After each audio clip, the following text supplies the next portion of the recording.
Sir ನಮಸ್ತೆ. ನಮಸ್ಕಾರ. ಹೇಳಿ ಸರ್, ನಿಮ್ಮ ಒಂದು ಶಾಪ್ ನೇಮ್ ಹೇಳಿ. ಇದು ಮೈಸೂರಿನ ಎಲ್ಲರಿಗೂ ಪರಿಚಯವಾಗಿರುವಂತಹ ರಾಮ್ಸನ್ಸ್ ಬೊಂಬೆ ಮನೆ. ಹೌದು. ಸೊ ದಸರಾ ಅಂದ್ರೆ ದಸರಾ ಬೊಂಬೆ ಮನೆ ಫೇಮಸ್. ಅದೇ ರೀತಿ ರಾಮ್ಸನ್ ಬೊಂಬೆ ಮನೆ ಕೂಡ ತುಂಬಾನೇ ಫೇಮಸ್ ಆಗಿರುವಂತದ್ದು. ಸೊ ಈ ಸರಿ ತುಂಬಾನೇ ಹೊಸ ಹೊಸ ಕಲೆಕ್ಷನ್ಸ್ ಗಳು ಬಂದಿದೆ ಅಂತ ಕೂಡ ಹೇಳಿದ್ರು. ಸೊ ಹಾಗಾಗಿ ಇವತ್ತಿನ ಒಂದು ಮೈಸೂರಲ್ಲಿ ದಸರಾ ಬೊಂಬೆ ಮನೆದು ಒಂದು ವಿಡಿಯೋ ಮಾಡ್ಬೇಕು ಅಂತ ಬಂದಿದ್ದೀನಿ. ಸೊ ನಿಮ್ ಕಡೆಯಿಂದ ನನಗೆ ಮೈಸೂರು ದಸರಾದು ಮತ್ತೆ ಆ ಒಂದು ಪೂಜೆ ಸಿದ್ಧತೆಗಳನ್ನ ಯಾವ ರೀತಿ ಮಾಡ್ತಾರೆ, ಆ ಬೊಂಬೆಗಳನ್ನ ಇಡೋ ರೀತಿ ಏನಿದೆ, ಅದ್ರ ಬಗ್ಗೆ ಒಂದು ಕಂಪ್ಲೀಟ್ ಮಾಹಿತಿ ಬೇಕು ನಮ್ಮ ವೀಕ್ಷಕರಿಗೆ ಸರ್. ಮೈಸೂರಿನ ದಸರಾ ನಮ್ಮ ನಾಡ ಹಬ್ಬ ಅಂತಾನೆ ಸುಪ್ರಸಿದ್ಧವಾಗಿದೆ. ಮತ್ತೆ ಭಾರತದ ಆದ್ಯಂತ ದಸರಾ ಬೇರೆ ಬೇರೆ ರೀತಿಯಲ್ಲಿ ಅದನ್ನ ನಡೆಸಿದ್ರು ಕೂಡ, ಪೂಜೆ ನಡೆದ್ರು ಕೂಡ ಮೈಸೂರಿನ ಈ ದಸರಾ ಬಹಳ ಒಂದು ಆಪ್ಯಾಯಮಾನವಾಗಿ ಮತ್ತೆ ಸಂಪೂರ್ಣ ಜನರಿಂದ ನಡೆಯುವಂತಹ ಒಂದು ದಸರಾ. ಪ್ರತಿ ಮನೆಯಲ್ಲೂ ಒಂದೊಂದು ರೀತಿಯಲ್ಲಿ ಪೂಜೆಗಳು ನಡೆಯುತ್ತೆ. ಅದರಲ್ಲೂ ಕೂಡ ಪ್ರತಿ ಮನೆಯಲ್ಲಿ ಗೊಂಬೆ ಇಡುವ ಸಂಪ್ರದಾಯ ತುಂಬಾ ಚೆನ್ನಾಗಿರುತ್ತೆ. ಮಕ್ಕಳ ದೊಡ್ಡವರು ಎಲ್ಲರೂ ಸೇರ್ಕೊಂಡು ಮನೆಯಲ್ಲಿ ಈ ಬೊಂಬೆ ಮೆಟ್ಟಲನ್ನ ಮಾಡ್ತಾರೆ. ಫಸ್ಟ್ ಅದೇ ಬೊಂಬೆ ಮೆಟ್ಟಲು ಮಾಡೋದ್ರಿಂದ ಶುರು ಆಗುತ್ತೆ. ಮನೇಲಿ ಏನೇನ್ ಸಾಮಾನು ಸಿಗುತ್ತೆ, ಟೇಬಲ್, ಚೇರು ಮತ್ತೆ ಏನೇನ್ ಸಿಗುತ್ತೆ ಎಲ್ಲಾನು ಸೇರಿಸಿ ಮೆಟ್ಲನ್ನ ಮಾಡೋದು. ಆಮೇಲೆ ಅಟ್ಟದಲ್ಲಿ ಇಟ್ಟಿರುವಂತಹ ಗೊಂಬೆಗಳನ್ನೆಲ್ಲ ತೆಗೆದು ಅದನ್ನ ಧೂಳು ಹೊಡೆದು ಅದನ್ನ ಓರಣವಾಗಿ ಅದನ್ನ ಜೋಡಿಸೋದು. ಜೋಡಿಸಿದ ಮೇಲೆ ನೆಕ್ಸ್ಟ್ ಮಕ್ಕಳಿಗೆ ಪಾರ್ಕ್ ಮಾಡಕ್ಕೆ ಅಥವಾ ಝೂ ಆತರ ಏನಾದ್ರು ಬಿಡೋದು. ಮತ್ತೆ ಪೈರು ಬೆಳೆಸೋದು. ಪೈರು ಬೆಳೆಸಿ ಅದು 9 ದಿನ ಅದು ರಾಗಿ ಹಾಕಿದಾಗ ಅದು ಪ್ರತಿದಿನ ಕುಡಿ ಹೊಡೆದು ಅದು ಬೆಳೆಯುವಾಗ ಅದನ್ನ ನೋಡೋದೇ ಒಂದು ಆನಂದ. ಸೊ ಈ ತರ ಪ್ರತಿದಿನ ಒಂದು ಹೊಸ ಮುಖದಿಂದ ಇದು ನಳನಳಿಸುವ ಒಂದು ಹಬ್ಬ ಅಂದ್ರೆ ಅದು 9 ರಿಂದ 10 ದಿನ ಒಟ್ಟಿಗೆ ಇರುತ್ತೆ. ಸೊ ನೆಂಟರಿಷ್ಟರು ಬರ್ತಾರೆ. ಪ್ರತಿದಿನ ಹಬ್ಬದ ಅಡಿಗೆ, ಬೆಳಿಗ್ಗೆ ಒಂದು ತಿಂಡಿ, ಸಂಜೆ ಒಂದು ತಿಂಡಿ, ಸಂಜೆ ಆದ್ರೆ ಅಕ್ಕಪಕ್ಕದ ಮನೆಯವ್ರನ್ನೆಲ್ಲ ಕರೆದ್ಬಿಟ್ಟು ಗೊಂಬೆ ಆರತಿ ಮಾಡಿ ಗೊಂಬೆ ಬಾಗ್ನ ಕೊಡೋದು. ಸೊ ಒಂದು 10 ದಿನ ಈ ಹಬ್ಬದ ಸಡಗರ. ಮತ್ತೆ ಮನೆಯಲ್ಲಿ ನೆಂಟರಿಷ್ಟರು, ಊರಲ್ಲೆಲ್ಲ ಜನ ತುಂಬಿರ್ತಾರೆ. ಸೊ ಮೈಸೂರು ಒಂದು ಸ್ವರ್ಗದ ರೀತಿಯದು ಅಲಂಕಾರಗೊಂಡಿರುತ್ತೆ. ಸೊ ತುಂಬಾ ಚೆನ್ನಾಗಿರುತ್ತೆ. ಅದರಲ್ಲಿ ಈ ಒಂದು ಸಂಪ್ರದಾಯ ಯಾವಾಗಿಂದ ಶುರು ಆಯ್ತು? ನಮ್ಮ ಒಂದು ಇದರ ಪ್ರಕಾರ ವಿಜಯನಗರದಲ್ಲಿ ಏನು ಸೀಮೋಲ್ಲಂಘನ ಇತ್ತು ನವರಾತ್ರಿಯ ಸಂದರ್ಭದಲ್ಲಿ, ಆಗ ರಾಜ್ಯದ ಮೂಲೆ ಮೂಲೆಗಳಿಂದ ಸಾಮಂತರಾಜರು ಬಂದು ಆ ಮಹಾನವಮಿಯ ದಿಬ್ಬದ ಮುಂದೆ ಪ್ರತಿದಿನ ನಡೆಸ್ತಿದ್ದಂತಹ ದಿಬ್ಬಣಗಳು, ಮತ್ತೆ ಆ ರಾಯರು, ವಿಜಯನಗರದ ರಾಯರು ಆ ಮಹಾನವಮಿ ದಿಬ್ಬದ ಮೇಲೆ ಕುಳಿತು ನಡೆಸ್ತಿದ್ದ ಒಡ್ಡೋಲಗ, ಅದರ ಒಂದು ಮುಂದುವರಿದ ರೂಪವೇ ನಮ್ಮ ಮೈಸೂರಿನ ಈ ನವರಾತ್ರಿ ಸಂಪ್ರದಾಯ. ಈಗ ಸೀಮೋಲ್ಲಂಘನ ಇಲ್ಲ, ಆದ್ರೆ ಶಮಿ ವೃಕ್ಷದ ಪೂಜೆ ಇದೆ. ಸೊ ಮತ್ತೆ ನವರಾತ್ರಿಯ 9 ದಿನಗಳು ಬೇರೆ ಬೇರೆ ಪೂಜೆಗಳು ನಡೆಯುತ್ತೆ. ಸರಸ್ವತಿ ಪೂಜೆ, ಆಯುಧ ಪೂಜೆ, ನವರಾತ್ರಿಯ ಒಂದು ಮಹಾಕಾಳಿ, ಮಹಾಲಕ್ಷ್ಮಿ, ಮಹಾಸರಸ್ವತಿಯರ ಪೂಜೆಗಳು, ಮತ್ತೆ ಸಪ್ತಮಾತೃಕೆಯರ ಪೂಜೆಗಳು. ಸೊ ಹೀಗೆ ಎಲ್ಲ ಏನ್ ನಡೆಯುತ್ತೆ ಅದು ಆ ಕಾಲದಿಂದ ನಮ್ಮ ಮೈಸೂರಿಗೆ ಒಂದು ಬಳುವಳಿಯಾಗಿ ಬಂದಿದೆ. ಅದನ್ನ ನಾವು ಇದು 100 ವರ್ಷಗಳಿಂದ ಮುಂದುವರಿಸ್ಕೊಂಡು ಬರ್ತಿದೀವಿ. ಅದು ನಮ್ಮ ಒಂದು ಸಂಪ್ರದಾಯವಾಗಿ ಬಂದಿದೆ, ಉಳ್ಕೊಂಡು ಬಂದಿದೆ. ಓಕೆ, ಈ ರಾಮ್ಸನ್ಸ್ ಬೊಂಬೆ ಮನೆ ಅನ್ನೋದು ಯಾವಾಗ ಶುರು ಆಯ್ತು ಸರ್? 2005ರ ದಸರಾ ಸಂದರ್ಭದಲ್ಲಿ ನಾವು ಮೊದಲ ಬಾರಿಗೆ ಈ ಬೊಂಬೆ ಮನೆ ಪ್ರದರ್ಶನ ಆಯೋಜಿಸಿದ್ವಿ. ಪುಟ್ಟದಾಗಿ ಆಯೋಜಿಸಿದ್ವಿ. ನಮ್ಗನ್ಸಿದ್ದು ಏನು ಅಂದ್ರೆ, ಮುಂಚೆ ಗೊಂಬೆಗಳು ಮನೆಗೆ ತಂದು ಮಾರೋರು, ಪುಟ್ಟಿಲಿ ತಗೊಂಬಂದ್ ಮಾರೋರು, ಅಥವಾ ತಳ್ಳೋ ಗಾಡಿಲಿ ತಗೊಂಬಂದ್ ಮಾರೋರು, ಅಥವಾ ನಾವು ಈ ಕುಂಬಾರರ ಮನೆಗೆ ಹೋದ್ರೆ ಅಲ್ಲೂ ಗೊಂಬೆಗಳು ಸಿಗೋದು. ಕ್ರಮೇಣ ಬರ್ತಾ ಈ ಗೊಂಬೆ ಸಿಗೋದೇ ನಿಂತೋಯ್ತು ಮೈಸೂರಲ್ಲಿ. ನಾವೇನಾದ್ರೂ ಗೊಂಬೆ ತಗೋಬೇಕು ಅಂದ್ರೆ ಬೇರೆ ಊರುಗಳಿಗೆ ಹೋಗ್ಬೇಕು, ಅಥವಾ ಬೇರೆ ಊರಿಗೆ ಯಾರು ಹೋಗ್ತಾರೆ ಅವ್ರಿಗೆ ಕಾಡಿ ಬೇಡಿ ತಗೊಂಬನ್ನಿ ಗೊಂಬೆಗಳು ಅಂತ ಅವ್ರಿಗೆ ತುಂಬಾ ಒತ್ತಾಯ ಮಾಡ್ಬೇಕಾಗಿತ್ತು. ಅದು ನಿಂತೋದಾಗ ಏನಾಯ್ತು,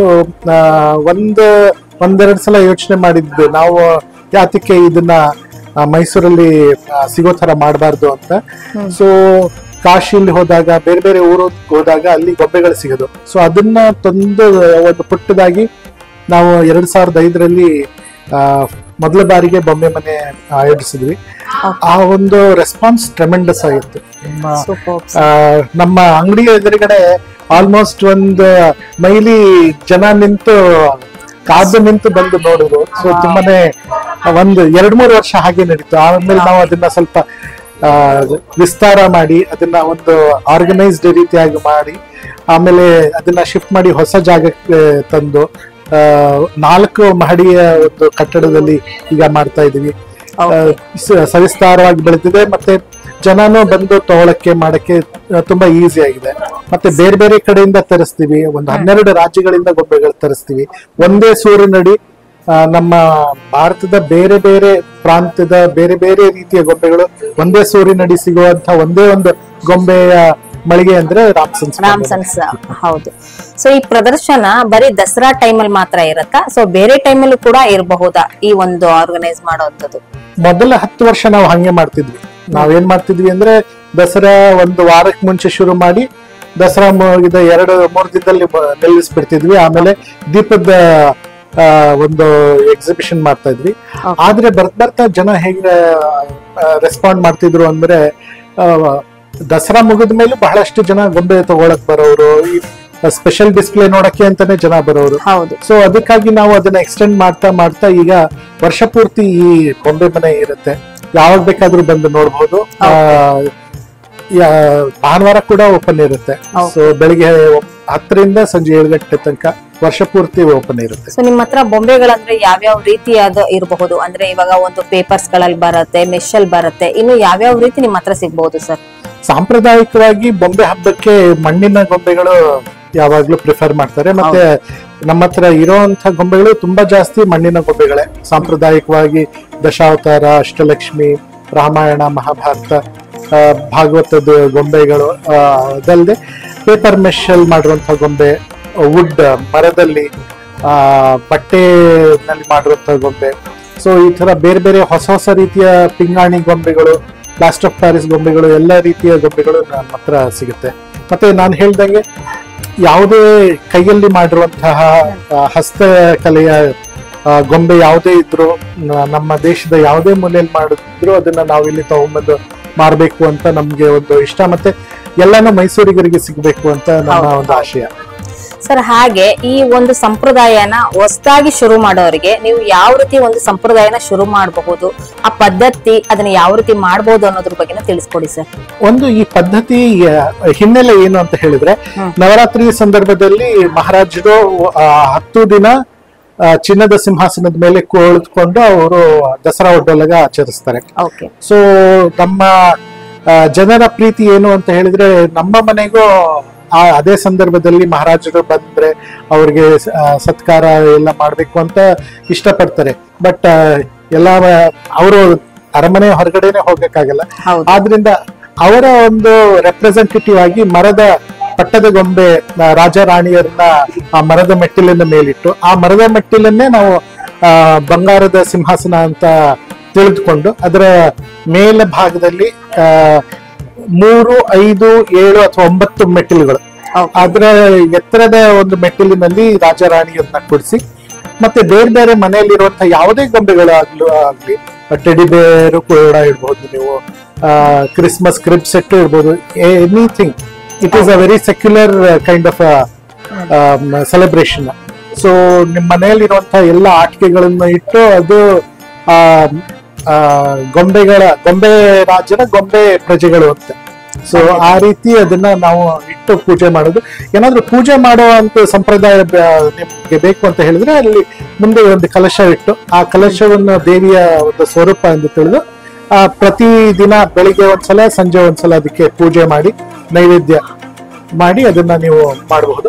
ಇದು 9 ದಿವಸದ ಆಚರಣೆನಾ 10 ದಿವಸದ ಆಚರಣೆ ಸರ್? ಇದು 9 ದಿವಸದ ಆಚರಣೆ. 10ನೇ ದಿನ ಅದನ್ನ ವಿಸರ್ಜನೆ ಮಾಡುದು. ವಿಸರ್ಜನೆ ಅಂದ್ರೆ ಯಾವ ರೀತಿ? ಇದನ್ನ ಅಂದ್ರೆ ಅವರೇ ಮನೆಯಲ್ಲಿ ಅದನ್ನ ಮುಂದಿನ ವರ್ಷಕ್ಕೆ ಬಳಸೋ ರೀತಿಯಲ್ಲಿ ಇಟ್ಕೊಳ್ಬಹುದಾ, ಇಲ್ಲ ಯಾವ ರೀತಿ ಇರುತ್ತೆ? ರಾಜ ರಾಣಿ ಏನ್ ಮಾಡ್ತಾರೆ ಅಂದ್ರೆ, ವಿಸರ್ಜನೆ ಆಗೋ ದಿನ ಅವ್ರನ್ನ ಮಲಗಿಸ್ತಾರೆ. ಅಷ್ಟು ದಿನ ನಿಲ್ಸಿರ್ತಾರೆ, ಅವತ್ತು ಮಲಗಿಸ್ತಾರೆ. 10ನೇ ದಿವಸ ಮಲಗಿಸ್ತಾರೆ. ಮತ್ತೆ ಕಲಶನ ಅಲ್ಲಾಡಿಸ್ತಾರೆ. ಅಲ್ಲಾಡಿಸ್ಬಿಟ್ಟು ಏನ್ ಮಾಡ್ತಾರೆ ಅದನ್ನ ತೆಗೆದು ಇಡ್ತಾರೆ. ಮತ್ತೆ ಗೊಂಬೆಗಳನ್ನ ವಾಪಸ್ಸು ನೀವು ಎತ್ತಿಟ್ಟು ಅಥವಾ ಶೋಕೇಸ್ ಗಳಲ್ಲಿ ಇಟ್ಟು ಪುನಃ ನೆಕ್ಸ್ಟ್ ಇಯರ್ ಮತ್ತೆ ಬಳಸಬಹುದು. ಈ ರಾಜ ರಾಣಿ ಬೊಂಬೆನ ಕೂಡ ಬಳಸಬಹುದು. ಅಂದ್ರೆ ಅದನ್ನ ನಾವು ಮಲಗಿಸಿದ್ರೆ ಅವತ್ತಿನ ದಿವಸ ವಿಸರ್ಜನೆ ಮಾಡಿರೋ ರೀತಿಯಲ್ಲಿ ಆಗುತ್ತೆ. ಸೊ ಓಕೆ, ಹಾಗಾದ್ರೆ ಈ ವರ್ಷ ಯಾವ್ಯಾವ ಹೊಸ ಕಲೆಕ್ಷನ್ಸ್ ಗಳು ಬಂದಿರಬಹುದು ನಿಮ್ಮ ಹತ್ರ? ಸೊ ಅದ್ರ ಬಗ್ಗೆನೂ ಕೂಡ ನಮ್ಗೆ ತಿಳಿಸ್ಕೊಡ್ತೀರಾ? ವಿತ್ ಆ ಒಂದು ಫೋಟೋಗಳು, ಆ ವಿಡಿಯೋಗಳನ್ನ ನೋಡ್ಕೊಂಡು ನಮ್ಮ ವೀಕ್ಷಕರಿಗೆ ಅದೊಂಥರ ತುಂಬಾ ಖುಷಿ ಆಗುತ್ತೆ. ಹಾಗಾಗಿ ಅದನ್ನು ಕೂಡ ಒಂದ್ಸರಿ ತಿಳಿಸ್ಕೊಟ್ಬಿಡಿ ಸರ್. ಪ್ರತಿ ಸಲ ನಾವು ಹೊಸ ಗೊಂಬೆಗಳನ್ನ ನಾವು ನಮ್ಮ ವಿನ್ಯಾಸ ಭಾಗದಲ್ಲಿ ಮಾಡಿಸ್ತೀವಿ. ಈ ಸಲ ನಾವು ಏನ್ ಮಾಡಿದೀವಿ ಅಂದ್ರೆ ಅರಮನೆ ಒಳಗಡೆ ಮಹಾರಾಜರು ಮಾಡುವಂತಹ ಬೇರೆ ಬೇರೆ ಪೂಜೆ ಪುರಸ್ಕಾರಗಳನ್ನ ನಾವು ಇಲ್ಲಿ ಮಾಡಕ್ಕೆ ಗೊಂಬೆಗಳ ಮೂಲಕ ತೋರಿಸಿದೀವಿ. ಒಂದು ಪಾದಪೂಜೆ, ಪ್ರತಿ ಸಲ ಮಹಾರಾಜರು ಸಿಂಹಾಸನದ ಮೇಲೆ ಕೂರೋ ಮುಂಚೆ ಅವರ ಮಹಾರಾಣಿ ಅವರ ಪಾದಪೂಜೆ ಮಾಡ್ತಾರೆ. ಸೊ ಅದರ ಒಂದು ದೃಶ್ಯ ಇದೆ. ಆಮೇಲೆ ಸರಸ್ವತಿ ಪೂಜೆಯ ಒಂದು ದೃಶ್ಯ ಇದೆ. ನೆಕ್ಸ್ಟ್ ವಾಹನ ಪೂಜೆ, ಆಯುಧ ಪೂಜೆಯ ದಿನ ವಾಹನ ಪೂಜೆಗಳು ನಡೆಯುತ್ತೆ, ಅದರ ಒಂದು ದೃಶ್ಯ ಇದೆ. ನಂತರ ಶಮಿ ಪೂಜೆ, ಶಮಿ ವೃಕ್ಷದ ಪೂಜೆ, ಸೀಮೋಲ್ಲಂಘನವಾಗುವ ದಿನ ಶಮಿ ವೃಕ್ಷದ ಪೂಜೆ, ಆಮೇಲೆ ಆಯುಧ ಪೂಜೆ. ಸೊ ಈ ಗೊಂಬೆ ದೃಶ್ಯಾವಳಿಗಳನ್ನ ಈ ವರ್ಷ ಹೊಸದಾಗಿ ಮಾಡಿಸಿದೀವಿ. ಅದರ ಜೊತೆ ನಾಲ್ವಡಿ ಕೃಷ್ಣರಾಜ ಒಡೆಯರ್ ಅವರ ಭಾವ ಶಿಲ್ಪ, ಅವರು ಚೇರ್ ಮೇಲೆ ಕೂತಿರುವಂತಹ ಲೈಫ್ ಸೈಜ್ ಒಂದು ಶಿಲ್ಪ ಇದೆ ಅರಮನೆ ಒಳಗಡೆ. ಅದರ ಒಂದು ಪುಟ್ಟ ಪ್ರತಿಕೃತಿನ ನಾವು ಮಾಡಿಸಿದೀವಿ. ಅದು ಕೂಡ ಈ ವರ್ಷದ ಹೊಸ ಗೊಂಬೆ. ಸೊ ಈ ತರ ಪ್ರತಿ ವರ್ಷ ನಾವು ಹೊಸ ಗೊಂಬೆಗಳು ಮಾಡಿಸ್ತೀವಿ. ಈ ವರ್ಷ ನವರಾತ್ರಿ, ಅರಮನೆ ನವರಾತ್ರಿ ಅನ್ನೋದು ಈ ವರ್ಷದ ಕಾನ್ಸೆಪ್ಟ್. ಅದರ ಜೊತೆ ಬೇರೆ ಬೇರೆ ದೇವಿಯರು, 5 ದೇವಿಯರು, ಇಂದ್ರಾಕ್ಷಿ, ಮೀನಾಕ್ಷಿ, ಗಾಯತ್ರಿ, ವಿಶಾಲಾಕ್ಷಿ ಮತ್ತೆ ಕಾಮಾಕ್ಷಿ, ಈ ದೇವಿಯರ ಮೈಸೂರು ಶೈಲಿಯ ಚಿತ್ರ ಆಧಾರಿತ ಗೊಂಬೆಗಳನ್ನ ನಾವು ಮಾಡಿಸಿದೀವಿ. ಸೊ ಇದು ಕೂಡ ಈ ವರ್ಷದ ವಿಶೇಷ. ಹಾಗೆ ಇದು ಒಂದು ಮೈಸೂರು ದಸರಾ ಅಂತ ಏನ್ ನಾವು ಈ ಪದ್ಧತಿನ ಶುರು ಮಾಡಿದ್ಮೇಲೆ ವರ್ಷ ಜಾಸ್ತಿ ಮಾಡ್ಬೇಕು ಬೊಂಬೆಗಳನ್ನ ಅಂತ ಹೇಳ್ತಾರೆ, ಅದು ಯಾವ ರೀತಿ ಇರುತ್ತೆ ಸರ್? ಒಂದು ಏನು ಅಂತ ಹೇಳಿದ್ರೆ ಅಟ್ಲೀಸ್ಟ್ 1 ಅಥವಾ 2 ಗೊಂಬೆ, ಹೊಸ ಗೊಂಬೆ ನಿಮ್ಮ ಗೊಂಬೆಯ ಒಂದು ಸಮೂಹಕ್ಕೆ ಸೇರಿಸಬೇಕು ಅಂತ ಒಂದು ಪದ್ಧತಿ ಇದೆ.